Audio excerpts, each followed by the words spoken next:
So could Jamie Belrose from the Northeastern Forensic Science Institute give us some details of the validation studies?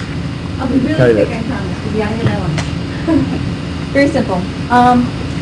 So I've been asked to come and tell you what we've been doing at the New York State Police.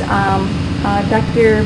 Dusman has hired me as a consultant to help with some of the legwork that's involved with the actual validation of user TrueAllele. So I'm going to show you some of the stuff that we've been doing real quick. So the New York State Police validation of TrueAllele, again, is a statistical tool for genotype inference and match that can help you with your casework mixture samples. Okay. So why? Why has the New York State even chosen to undertake this very, very large project of using this novel method? Well, due to ever-increasing evidence submissions, as I'm sure most of you have, and a desire to diminish their turnaround time, they've implemented several measures of automation on the front end. So extraction, quantitation, that sort of thing. So it has increased their sample processing capabilities. However, it's generated a new bottleneck on the back end. They now have a very large bottleneck in data interpretation and peer review. So all of that new data that's being generated very rapidly by our automation measures is generated increased amounts of data to be reviewed, and from those data, reports needed to be generated, and those reports reviewed, as you know, before they're released. So generated a really big bottleneck. So again, despite their increased sample automation, it's resulted in a limited increase in their throughput.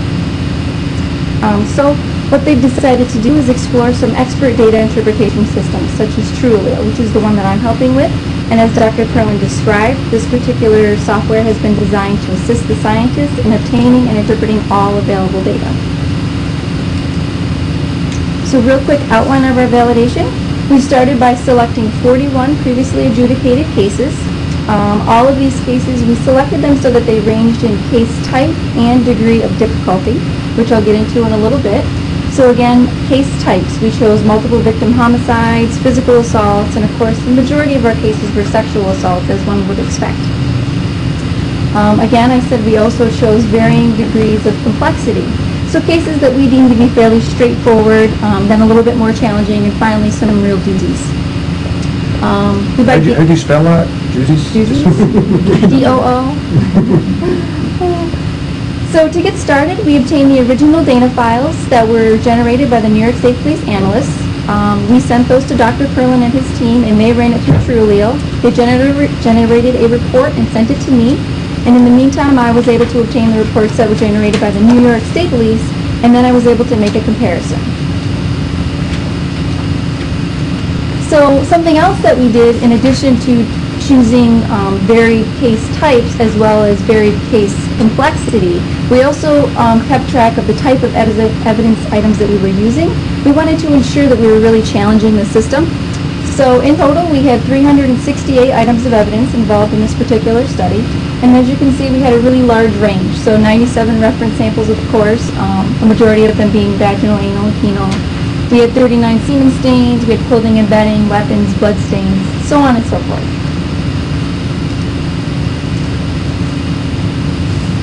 So to get started, the very first thing we did was go ahead and double check all of our single source profiles. We're not confident that this particular system could handle single source profiles. Of course, we're not going to continue on into mixtures. So out of our 368 items of evidence, we had 202 single source profiles. There was approximately 5,000 independent allele calls, all working accordingly. I found absolutely no issues, which is great news since the New York State Police has been using TrueAllele in their data bank section since July of 2007, and to date they've processed over 100,000 samples with no issues. So again, the case classifications. I said that we chose different types, such as homicides, physical assault, sexual assault. We also chose cases based on degree of difficulty. Again, some that were fairly simple. Again, these assignments are kind of arbitrary. We just wanted to be able to show that we didn't give or challenge the system with all very simple cases. We wanted to show that we did give it a range of complexity. So we just arbitrarily assigned them. But a simple case, basic two-person mixture, maybe a vaginal swab, victim and a suspect. Moderate sample, maybe a little bit harder than that, maybe both contributors to a particular mixture are unknown. And then for our complex cases, we had a lot of partial profiles, maybe 3, 4, 5 contributors. maybe you're lacking reference samples, things of that nature. So here's really the meat of the validation. This is one particular case. This is one that we deemed to be simple. This is a sexual assault, and everything you see here, this is the whole case. There's only 2 reference samples and 1 item of evidence. So what I've done, I've generated large spreadsheets like this for every single case. For New York State, I have the allele calls that were made by the analyst here in purple, and then next to it for that exact same reference sample, I have the calls that were made by TrueAllele, and those are listed in red. And you can see that for the samples that are listed as single source, there's absolutely complete concordance between the allele calls made by the human method and those calls made by the computer-based method. For this one here, for the sperm fraction of the vaginal swab, the New York State Police here in purple, they have a 2-person mixture. It's the victim and a suspect. And TrueAllele was able to tease out 2 unique profiles from this particular mixture. So the New York State might say something to the effect of the victim and the suspect cannot be excluded from this particular mixture. However, TrueAllele can take it one step further, and they were able to tease out 2 individual profiles. And then the color coding here, the orange represents the victim's profile, the blue the suspect. And I'm just trying to show you where TrueAllele is calling the matches back to the reference sample, how they correlate. So TrueAllele was able to say that yes, the victim and the suspect are both completely present in this particular mixture. So this is a simple case, pretty straightforward. So let's move on to a moderate case. This particular case is also a sexual assault. There are 7 items of evidence. I've eliminated the reference samples and some of the other items just to try and make the slide a little bit easier to look at. But you can see that we have fingernail scrapings here and anal swabs, which can be a little bit more challenging to deal with. Again, note that your single source sample, complete concordance between the 2 different methods. These 2 samples over here, we have the non-sperm fraction of our anal swab and the sperm fraction of our vaginal swab. Again, TrueAllele was able to tease out 2 unique individual profiles. Can I ask you a question on B21 on the second column, single source? Yes. Why did you put those 30 and 32.2 in parentheses? Does The it New York State Police does this when there's peak-height ratio differences. Okay. So again, TrueAllele was able to tease out 2 unique profiles. In addition to doing that, TrueAllele also tells you what it believes the mixing weights to be. So for this case, each of these is approximately a 90-10. So you might be asking yourself after hearing me tell you that TrueAllele can tease out typically mixture profiles into unique profiles, how often can it do that? So of the 368 items of evidence that we had, 88 of them were mixture samples, and TrueAllele was able to do this complete separation or complete deconvolution 40% of the time across varied mixing weights. So 50-50, 80-20, 90-10, it was able to do it at all of them about 40% of the time. You'll note over here on this first one, I listed as a possible mixture. You can see there's an 18 here in green. The New York State Police would say this is a potential mixture. Now, I haven't seen the EPG, but I would wager to guess that 18 may be elevated stutter. But you can see that TrueAllele has only listed 1 individual's profile, and there's not a third allele here. So you might be asking yourself, why is that? So you can see that I've noted up here that TrueAllele was asked to solve this particular item of evidence. It was asked to solve for 1 unknown. So it did that. However, if your analyst felt that this particular sample was in fact a true mixture sample, it could ask the computer to also solve for 2 unknowns. You could ask it to do this,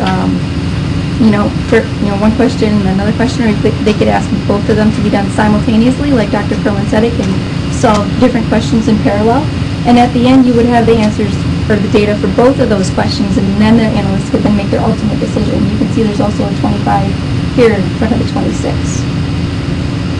So like Dr. Perlin said, this particular method is inherently unbiased because it has to solve all of these questions in a 2-step process. It's given the data, it has to infer the genotype, that's then set in stone, and then it is then given the ability to make a match back to any reference samples that were submitted. So it can increase objectivity in your lab. So finally, we have our last type of case, which is the complex case. This particular case is a homicide. There was 1 victim, multiple suspects, and 32 items of evidence, and I've only plucked out 1 here to show you. This particular case was rather challenging. It had hairs, swabs of steering wheels, paint chips, so some really good stuff. I've chosen this particular item of evidence because this is the calls from the New York State Police. This is a 3-person mixture, and it's a complete 3-person mixture. And what I mean by that is that every single loci, each individual's allelic pair or allele genotype of that particular locus is seen completely for all 3 individuals. So that's fairly rare. You can see that TrueAllele has again teased out 3 profiles, but again, note this time they're not unique profiles like we saw before. So for instance here at D21, in the second profile, you can note that there's 4 alleles and not 2, like you would expect for one individual. So it's a separate profile, but maybe not a unique profile. This just represents that there's some uncertainty in the data here at this particular location, and you can see that TrueAllele has reflected it here in the strength of its statistic. In this particular first profile, which is our victim, you can see that your likelihood ratio is very, very high. TrueAllele is very, very confident in this particular answer. There's not a lot of uncertainty around that data. For the second profile that is generated, there's a little more uncertainty, and you can see that the likelihood ratio drops considerably, letting you know that. So if you were to use TrueAllele, you could use likelihood ratios.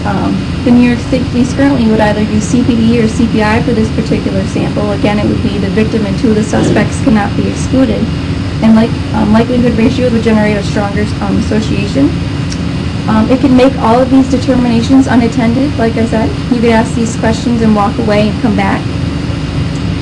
In addition to that, the mixture guidelines from SWIGAM were brought up today. If labs were to employ systems such as TrueAllele, it could help with mixture interpretation standardization, not only within a lab, but across many labs. So like I said, TrueAllele can also do mixing weights. There were 88 mixture samples in our study, and the mixing weight again is modeled for each individual sample with an associated probability distribution. And as the uncertainty of your data increases, your probability distribution increases. So it just becomes less certain. And the same is true with the statistical strength like we talked about with the complex case. As the interpretational difficulty increases, your statistical strength decreases. And this is true for both your human and your computer-based methods. But keep in mind that your computer-based method always preserves more identification information. The likelihood ratio, like Dr. Perlin talked about, is still always greater. In some conclusions, TrueAllele, again, is capable of unattended quality checks and data review. You can do all this and you can walk away, ask a question. Standardization and mixture interpretations within your lab. It's, again, a very unbiased approach to data interpretation because, as Mark talked about, it has to infer the genotype set in stone, and then and only then can it then compare to reference samples that are available. And if you have automation in your lab, like New York State Police does, it can help increase your sample processing capabilities because it can help alleviate those bottlenecks on the back end. So New York State Police, by taking a look at TrueAllele and some others, they're looking to start with to assist their analysts with interpreting very difficult mixtures, 3, 4, 5 unknown individuals. They'd like to reduce their peer review backlog on the back end and thus increase their throughput. So just some acknowledgments. I'd like to thank Dr. Barry Duesman and his team for allowing me to work with them, and Mark Perlin and his team for all their work. So if you have any questions, you can contact us. Thank you.